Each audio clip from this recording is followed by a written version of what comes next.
In the heat of the Alabama June, I often find myself taking refuge in some of the department stores downtown. I live in a mobile home just south of I-81, and the place is a big white piece of shit, drowning in other big white pieces of shit. My neighborhood is a breeding ground for redneck brothels and meth labs. The trailer I live in supposedly has air conditioning, evidenced by the gray box hanging from my only window, and the extra dough I have to fork up when I pay my rent. But for some reason I continuously find it hard to breathe in my own home. So, in other words, I feel like I'm perfectly justified for wanting to get out of the house as much as possible. I've always meant to get out of this shithole of a town, but I can barely carry my own weight living in a trailer park.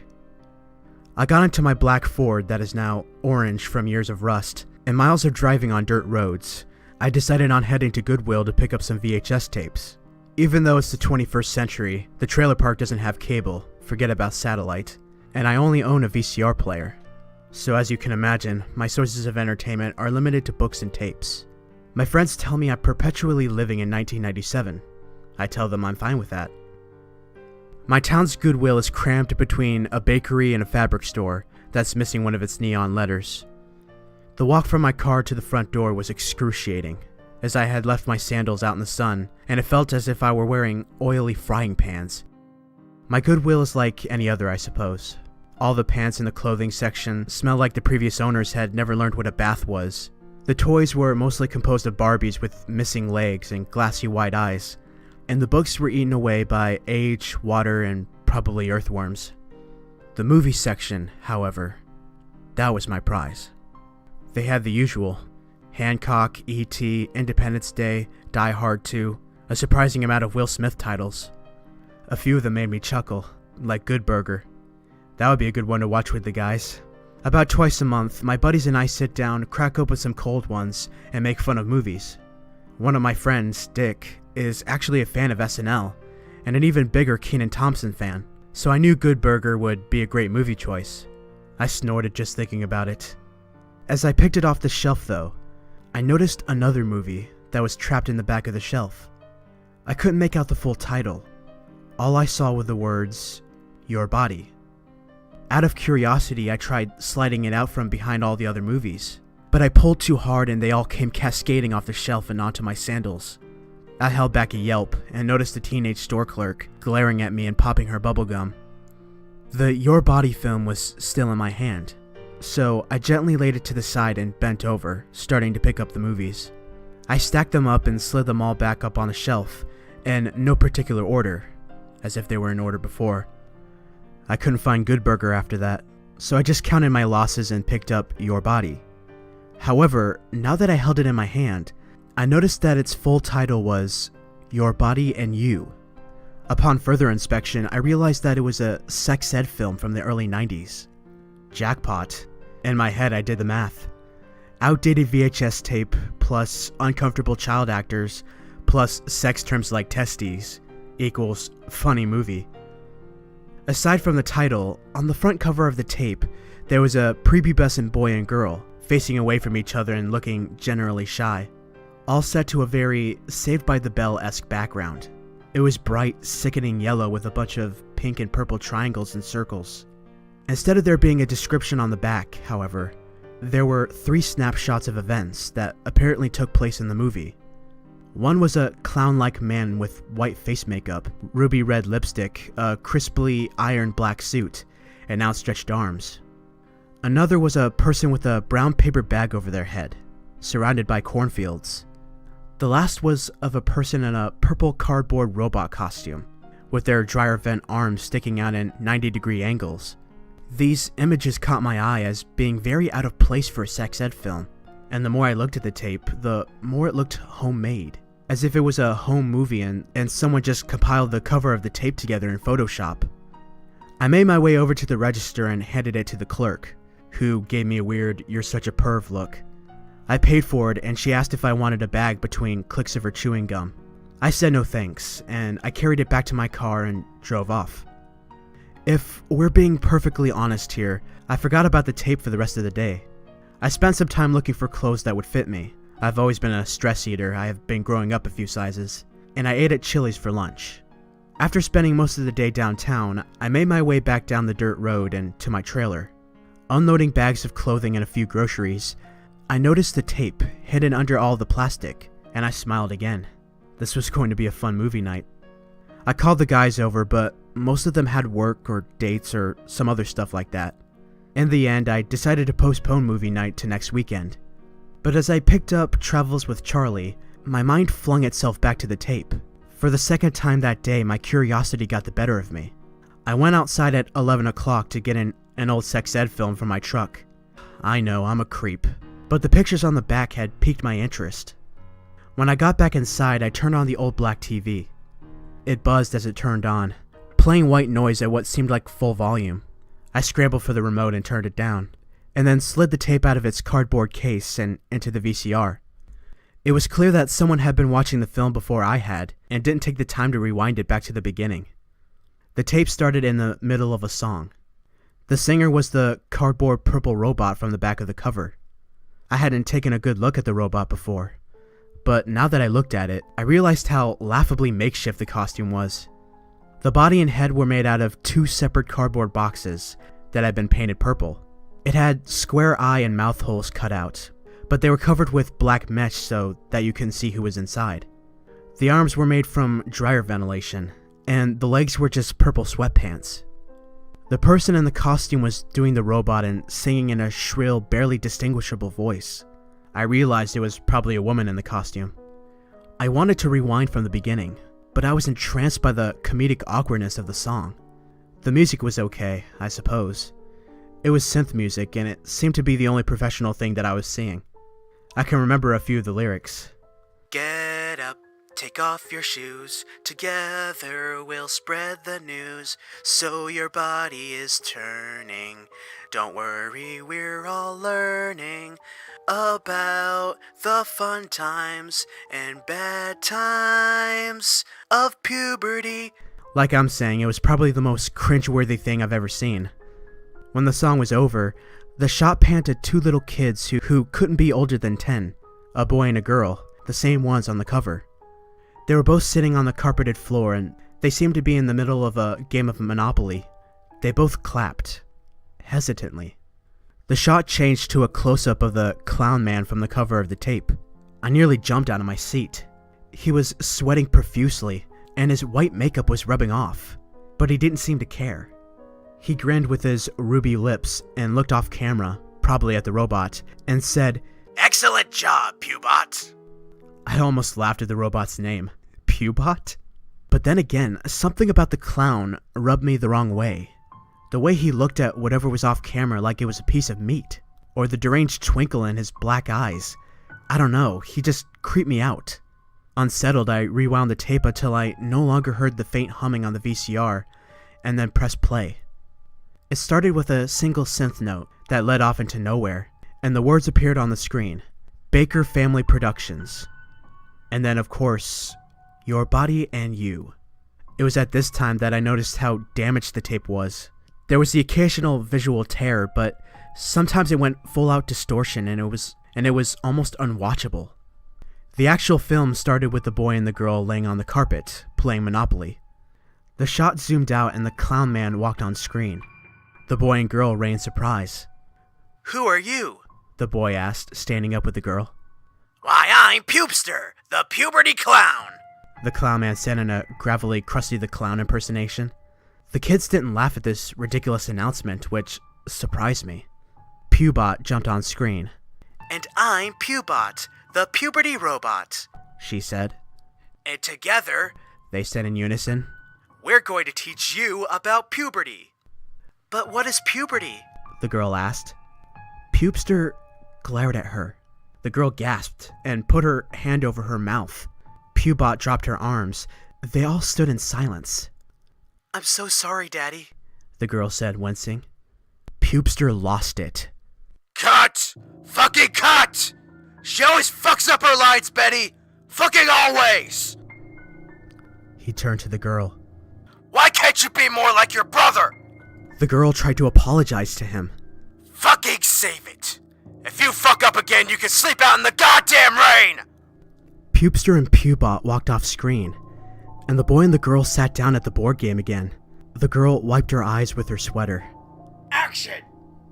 And so they did the same scene again, with my mouth gaping open. When it came to the part where the girl messed up, she stayed silent, and the boy said, "But what is puberty?" And Pubot answered, "Puberty is when your body goes through the changes that make you an adult." Pubester smiled, his lips gleaming.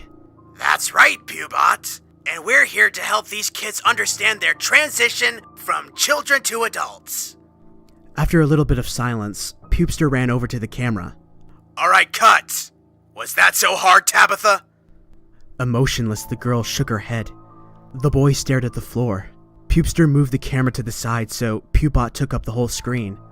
Alright, honey, sing the song, just like we rehearsed it.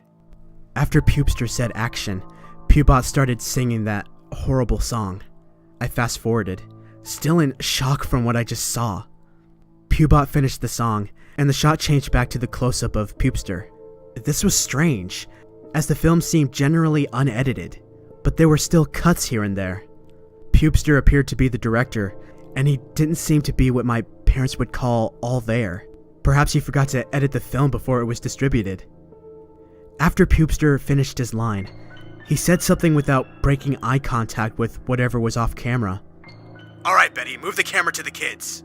The camera shifted to the boy and Tabitha squeakily, and the clown said, Action! Gee, that was a great song, the boy exclaimed. Yeah, it was spectacular, Tabitha said in a monotone voice. Pubot started to say something, but Pubester stopped her. No, Betty, he said, raising a gloved hand. His voice was strained, as if he struggled to keep his temper under control. We're done for today. Tabitha needs some time out so she can reflect on her lack of acting. Tears welled in Tabitha's eyes.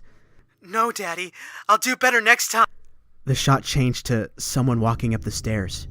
They had the camera in their hand, and I couldn't see who it was. They turned on the kitchen lights and walked over to the window. I could hear the rain pittering on the roof, and when the cameraman set the camera facing out the window, I saw how dark it was outside. They turned on the porch light, and outside I could see that the house was out in the middle of nowhere, surrounded by acres of cornfields. The front yard had a single baby tree and a dirt road stretching out for miles. But as the camera adjusted to the new light source and got less blurry, I noticed something attached to the tree. There was a flash of lightning, and for a split second I saw it, perfectly clear. Tabitha was chained by her legs to the tree, face first in the mud. Her back was heaving up and down, as if she was hyperventilating. The rain slapped the back of her neck, and her hands covered her head. Suddenly, someone started speaking. Their voice was crisp and crackly. They were probably speaking right next to the camera's microphone. Consider this a lesson to bad actors, Tabby. Be more expressive, or else you get to sleep out in the rain. The shot changed to a man in his kitchen frying bacon. It was Pubester, only he wasn't wearing his makeup or suit. He was an average-looking guy, with some stubble and a bathrobe on. The sun shone through the kitchen window brightly, and the bacon sizzled and popped. Pubester was humming the puberty song that Pubot had sung the night before. The camera was probably set up in some cupboard, as I could see the whole kitchen. A woman with bedraggled hair and a white tank top stumbled in and turned on the coffee maker. How did you sleep last night, honey? Pubester asked, making Sunday morning small talk. It dawned on me that this woman, Betty, was Pubester's wife and was probably Pubot. Betty almost said something, but then her eyes were caught by something out the window. Oh my God! She screamed, running frantically out of the screen door. Pubester smiled to himself, flipping a few slices of bacon. Another 30 seconds later, the screen door flung open, with Betty carrying Tabitha in her arms. The girl was soaking wet, and her face was a pale white color, as if she had been dressed up for her own funeral. Her eyes remained closed, and her damp matted hair hung from her scalp like wet noodles. Betty laid her down on the kitchen's tiled floor, putting her lips on her daughter's in an ignorant attempt at CPR. This, however, was unneeded, as the girl's stomach was still heaving up and down like it had been the night before. Something Betty failed to notice. Tabitha was still alive. Pubester turned around and grinned at Betty, his hands clutching the counter behind him. I let you say shit to my kids, Charlie. Betty gasped between pathetic necessitations. But this time you've gone too fucking far. Charlie stayed silent, looking at his wife like she was an ant trying to escape a swimming pool. The smile stayed on his face, but it was only what I can describe as a fake smile. The kind that news anchors use when they want to seem charismatic. The kind of mask that only a sick, demented shell of a person would wear. He stopped leaning against the counter and approached his wife, slightly bending over as he walked. I was honestly hoping you'd say something like that, he said, kicking his wife in the shoulder. She fell to the ground, grasping where she had been kicked. She was about to scream something like, "What are you doing?" until she noticed him digging around in the knife drawer. And even though it had been filmed on a shitty household camera, I could still see the terror form in her eyes. The way her expression had gone from infuriated to scared in just an instant. Despite the pain in her shoulder and her daughter laying unconscious on the floor, Betty scrambled to her feet and out the screen door. Charlie was in no rush. He found the particular knife he was looking for, stepped over his daughter, and walked briskly out the door. After a few seconds, I could hear him faintly in the distance. There's cornfields for miles out here! For minutes, I stared deeply into my television screen, waiting for something to happen. I nearly jumped when the little boy walked into the kitchen in his onesie pajamas and pulled himself into his seat. He saw his sister laying cold on the floor, but he didn't say anything, or even look at her. It was as if he were trained not to speak up. Part of me wanted to fast forward, but I was overcome with a sudden empathy for the kid. His stomach audibly growled, but he didn't do anything about it. He just sat there still as a statue, awaiting further instruction. Minutes passed and Charlie returned, his bathrobe soaping wet from the last night's rain. His knife was gone. Ignoring his son, Charlie picked up Tabitha's body and carried her further into the house off camera. He returned and made himself a cup of coffee. Drinking it black, he walked over to his son and ruffled his hair. The final scene of Your Body and You was probably the reason I chose to burn it. It wasn't for a religious reason or anything, or even for censorship. I've always firmly believed in the pursuit of knowledge. But there are some things the world would be better off from seeing. The final scene was the same one depicted on the back of the tape. A girl with a paper bag over her head, surrounded by cornfields. Her golden yellow hair twirled down from under her bag onto her shoulders. She was moving against the cornfields, speeding quickly through the yellow stalks. It didn't take me long to figure out that she was in the back of a truck. The girl sat still as a statue, despite the fact that she was in the back of a speeding pickup. After minutes of the same continuous shot, the truck slowly glided to a halt. I heard the driver's door open and then slam shut. Charlie walked into frame, looking pissed off. He opened the back of the pickup and grabbed the girl by the wrists, then dragged her out of the back and into the dirt. I half expected her to kick and scream, but she stayed still, only slightly wincing when she hit the ground. Grabbing her by the wrists, Charlie began to lead her into the cornfields while carrying the camera. The stalks brushed by them as they walked. The more they moved, the more I could make out a small clearing in the distance, where a couple of stalks had been pushed down. They made their way to it, and I felt a dropping sensation in my stomach, as if I had just fallen off a skyscraper and was just seconds from hitting the ground. Charlie pushed his way into the clearing. Inside was Betty, laying face down in a puddle of dried up blood. It had crusted into the soil, making it reddish brown. Charlie forced the girl with the bag on her head to her knees. At this point, her shoulders started moving up and down, and her chest shuddered. Even though the bag blocked her face, I knew she was sobbing. She knew where she was, and she knew what had happened to her mother. Instead of saying anything, Charlie sat in the dirt with his daughter, still pointing the camera at her. Tabby, when was the last time Mommy took you to Sunday school? Charlie asked. Inhaling deeply as she spoke, Tabitha said, I don't know. Charlie didn't say anything immediately, but I knew he was smirking behind the camera. When I was your age, my mama had me and my brothers walking to church every Sunday morning. Tabitha sniffled. I never really bought into it myself. the whole Jesus loves you thing. Besides, if he really loved you, do you really think you'd be sitting in the dirt in the middle of nowhere next to me? Tabitha shook her head under the paper bag. Charlie continued. My mama was a very strict Christian lady. However, she didn't always agree with everything that the good book said. She always said that she never believed that the devil was a snake or a fallen angel. In fact, she believed that the devil lived out here, in Nebraska, eating from people's cornfields and making men beat their wives. Whenever I asked her if I could go out and play in the fields, she always warned me that if I should come across Satan myself, I shouldn't look him directly in the eyes. I should drop to the ground, cover my head, and call for help. She spoke about him as if she had met him once. I never came face to face with the devil. Never directly, anyway. Mama always said that the devil could twist a man's will, turn a martyr into a murderer. I suppose she was right about that one. The tape ended there. The screen turned blue, and a single word appeared on the bottom left corner. Stop. Was this the end? How could it be? What happened to Tabitha, the boy?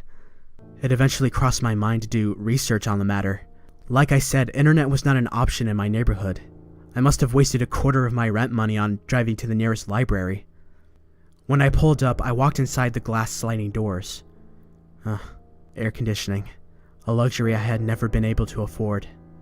The elderly woman at the front desk asked if she could help me. I asked if I could use one of her computers. She said yes, as long as I had a membership, which I did not. I paid a couple of bucks for the registration process, received my username and password, and then sat down at one of the monstrous white computers. The library was almost deserted. The only other people was the librarian and a fat guy drooling over the graphic novel selection. I logged in and opened Chrome. Unsure of what to search, I typed in, "Your Body and You." I clicked through a couple of pages of search results, turning up nothing of interest. Just a bunch of .gov pages. Scrolling back up the search bar, I typed in Charlie Baker. It turned up with the Wikipedia page of Charlie Baker, the Republican governor of Massachusetts. Dead end. Scrolling back up, I typed in Baker Family Productions. Surprisingly, there are a lot of Baker families out there that produce things. Gospel music bands, homemade films, even canned goods. However, after scrolling through a couple of pages, I found a single thread on some backwater gore fanatic forum entitled The Charlie Baker Murders. Reading the thread, I saw that it was started by someone like me who discovered one of Charlie's VHS tapes. Only the one he saw wasn't Your Body and You. It was a film called Everett's Big Day.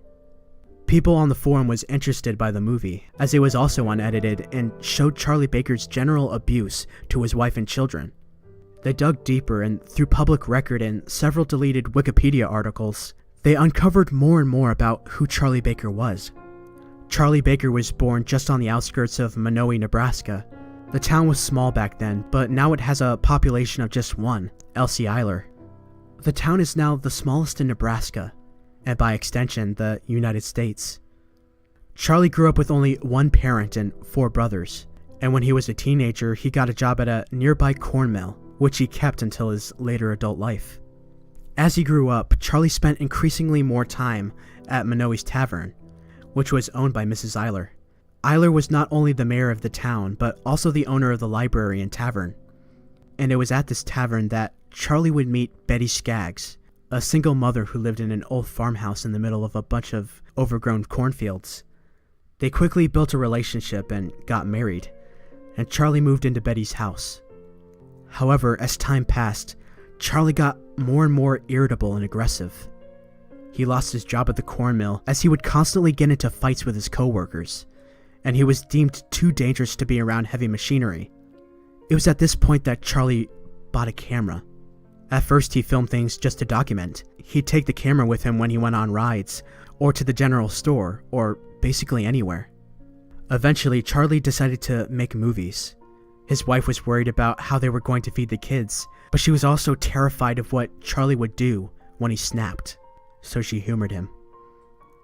The local police found Betty and Tabitha dead in a cornfield. Betty from knife wounds, Tabitha from dehydration. Charlie was gone. After a couple of months, they found the body of Everett, Betty's son, stuffed inside of the house's sewage tank. His body reeked of shit and blood. His skin had started to peel off from weeks of corrosion. Together, the Baker family made over a dozen feature-length films. However, only 4 of them were discovered by the forum users. Your Body and You was the final uncovered film by Charlie Baker, as far as I can tell. None of the forum users had discovered it yet, and the thread hadn't been updated since 2010. And so I burned it. The world doesn't need another Charlie Baker. The final post on the thread was by a user called Rematrib. He was a Nebraska resident who was intrigued by the whole thing, so he decided to take a trip down to Minowie and managed to get an interview with Elsie Eiler. Her husband had died in 2004, making her the only resident left in the town. She sat down with her in the Minowie Tavern and asked about Charlie Baker. "Oh, him," she said distastefully. "I was friends with his mama, you know. He was always such a sweet boy. I can't imagine why someone so nice could go and do something like that." "There must be some reason why," Rematrib told her. Elsie sighed. "You know, when he was a boy, he would come into my shop with his brothers and tell me about his day. I would give him a small order of fries and sit down and listen to him. It was the usual kind of thing a little boy would talk about.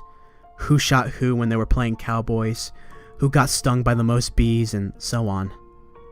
However, every once in a while, Charlie would tell me that he saw the devil out in the cornfields when he got separated from the rest of the boys."